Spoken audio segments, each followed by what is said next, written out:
Bicara tentang poligami, itu banyak orang yang salah paham. Karena sebagian orang menganggap poligami itu sebagai ajaran Islam. Bahkan ada yang sampai menganggap itu kewajiban di dalam Islam. Ini hal yang menurut saya sangat keliru. Mengapa? Karena poligami itu terjadi di berbagai bangsa.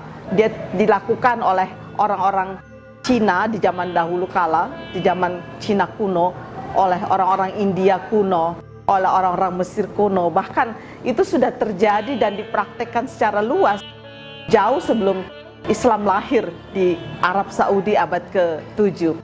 Jadi ini adalah sebuah fenomena yang universal dilakukan oleh banyak bangsa pada masa-masa sebelum manusia mengenal kesadaran yang kita kenal sebagai kesadaran tentang hak asasi manusia. Menarik bahwa dalam masyarakat Muslim sendiri banyak orang menganggap bahwa ya poligami itu dilakukan karena Nabi sendiri melakukannya, kira-kira seperti itu. Jadi alasannya adalah ikut sunnah Nabi. Padahal dalam realitas sejarah itu diungkapkan bahwa Nabi itu baru berpoligami itu setelah istri pertama yang Nabi hidup bersamanya, Khadijah binti Khuwailid, itu selama 28 tahun. Sementara Nabi itu hidup dalam masyarakat yang poligam. Jadi masyarakat Arab jahiliyah itu adalah masyarakat yang poligam. Bahkan poligaminya itu tidak terbatas sedikit pun. Kalau saya mendengarkan hadis-hadis tentang, misalnya ya tentang Gailan ad-Dimasyq, salah seorang kepala suku dari Syria, dia punya istri itu lebih dari 200 orang. Jadi ketika Nabi bertanya kepada dia waktu dia akan masuk Islam, Nabi bertanya, kamu punya istri berapa? Dia mengatakan lebih dari 200. Dan kebiasaan seperti itu adalah kebiasaan yang lumrah dalam masyarakat Arab jahiliyah. Artinya saya ingin mengatakan bahwa Nabi itu hidup dalam masyarakat jahiliyah yang tradisinya itu adalah poligami.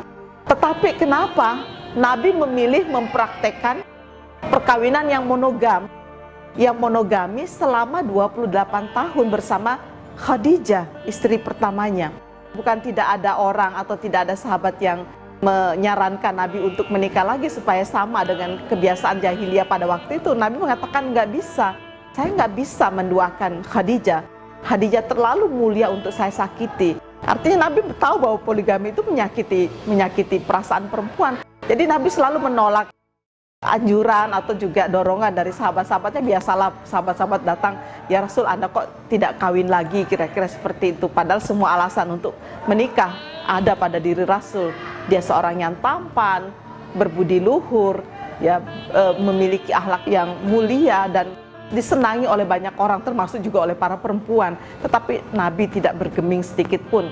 Ya, ini satu tanda bahwa Nabi ingin menunjukkan kepada masyarakat Arab yang baru berubah ketika itu bahwa kehidupan monogami itu jauh lebih indah dari perkawinan poligami yang dilakukan oleh masyarakat jahiliyah ketika itu. Yang kedua, dalam masyarakat Islam itu juga banyak mengatakan, oh ya, saya poligami karena ada ayat.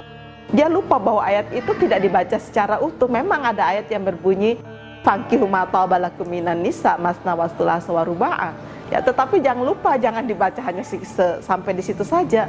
Kelanjutan ayat itu mengatakan wa in lam ta'dilu fawahida. Kalau kamu nggak mampu berbuat adil, satu saja. Tetapi jangan lupa bahwa ayat-ayat ini dibaca di dalam sebuah konteks yang lebih lebih komprehensif. Bahwa yang dimaksudkan dalam ayat-ayat itu adalah berkaitan dengan perlindungan terhadap anak-anak yatim. Bahwa kita harus berbuat adil, harus berlaku jujur kepada anak-anak yatim. Karena itu ya bukan moral message-nya itu adalah poligami, tetapi bagaimana memberikan proteksi dan perlindungan terhadap anak-anak yatim.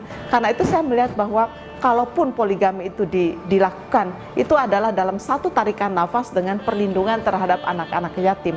Tetapi apa yang terjadi dalam masyarakat kita, anak yatim terlantar di mana-mana, sementara poligami juga terjadi di mana-mana. Sama sekali tidak memenuhi atau tidak merespon persoalan-persoalan inti yang dikemukakan oleh Islam. Tetapi yang ingin saya garis bawahi dalam hal ini adalah bahwa dalam realitas sosial, poligami itu menimbulkan banyak sekali problem. Pertama ya, problem penelantaran anak. Karena kami juga bekerja dengan banyak shelter perlindungan anak. Kami melihat bahwa anak-anak korban poligami itu banyak sekali. Karena itu bagaimana mencegah poligami ini dengan alasan tidak lagi terjadi penelantaran terhadap anak. Karena penelantaran anak akibat poligami ini adalah sungguh-sungguh realitas yang tidak bisa dihindari di masyarakat kita. Mengapa itu terjadi? Karena setiap kali terjadi perkawinan poligami, tentu yang menjadi korban adalah anak-anak itu. Bahkan saya melakukan trauma healing terhadap sejumlah anak yang ayahnya itu adalah pelaku poligami. Sebagian anak itu merasa kecewa dan bahkan merasa putus asa dan mau bunuh diri dan merasa malu dalam kehidupan sosialnya. Bahkan ada anak-anak yang lalu putus sekolah. Mengapa? Karena dia malu diejek oleh teman-temannya, ayahnya itu tukang kawin. Jadi dia malu sekali ya.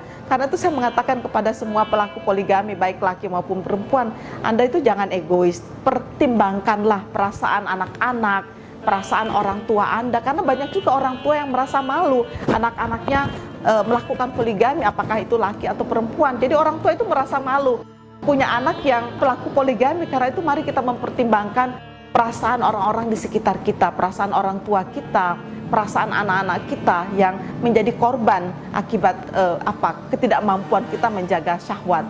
Dan yang ketiga, menurut saya dampak buruk dari poligami selain dari penelantaran anak itu terjadi cekcok ya, dan juga pertikaian antar keluarga. Jadi biasanya dari keluarga istri yang satu dan keluarga istri yang kedua itu biasanya nggak rukun. Dan ini menimbulkan, penelitian mahasiswa saya di Cinere itu menyimpulkan ini dengan luar biasa, bagaimana terjadi konflik di antara keluarga akibat perkawinan poligami. Dan yang ketiga ya terjadi perasaan yang tidak nyaman, depresi dan putus asa di antara istri-istri tersebut.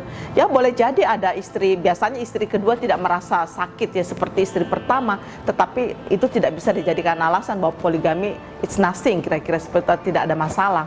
Ya, jadi buat saya adalah bagaimana mencegah perkawinan poligami ini dengan alasan perlindungan terhadap anak, ya, perlindungan hak-hak reproduksi, dan juga membangun kedamaian di dalam kehidupan keluarga dan juga di dalam kehidupan komunitas yang lebih luas.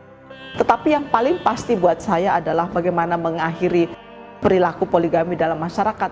Saya kira nggak ada lain kecuali bagaimana kita mengajarkan manajemen syahwat. Karena saya melihat bahwa perkawinan poligami di masyarakat itu pemicunya itu tiada lain kecuali ketidakmampuan menahan dorongan syahwat itu tadi. Karena itu tidak ada lain, buat saya manajemen syahwat menjadi hal yang penting bagi suami istri. Baik suami maupun istri, manajemen syahwat ini menjadi sangat penting. Bagaimana semuanya, laki dan perempuan, para suami, para istri, ya juga bisa membangun sebuah upaya untuk tidak lagi memperturutkan hawa nafsu dan juga tidak lagi memperturutkan keinginan-keinginan syahwat yang seringkali sangat semu. Karena itu ke depan saya pikir salah satu upaya untuk membangun keluarga yang mawaddah, sakinah, warahmah dalam masyarakat kita adalah menghentikan dan membatasi perkawinan poligami melalui undang-undang yang ketat. Saya ingat bahwa di beberapa negara Islam seperti di Turki, di Maroko dan di Tunisia, itu undang-undang keluarga mereka sudah sangat ketat ya melarang poligami. Bahkan di negara-negara seperti Tunisia itu sudah menganggap poligami itu sebagai sebuah crime, sebuah kejahatan terhadap kemanusiaan. Karena itu ya mari kita bersama-sama mengakhiri poligami sehingga kehidupan damai kita mulai dalam kehidupan keluarga.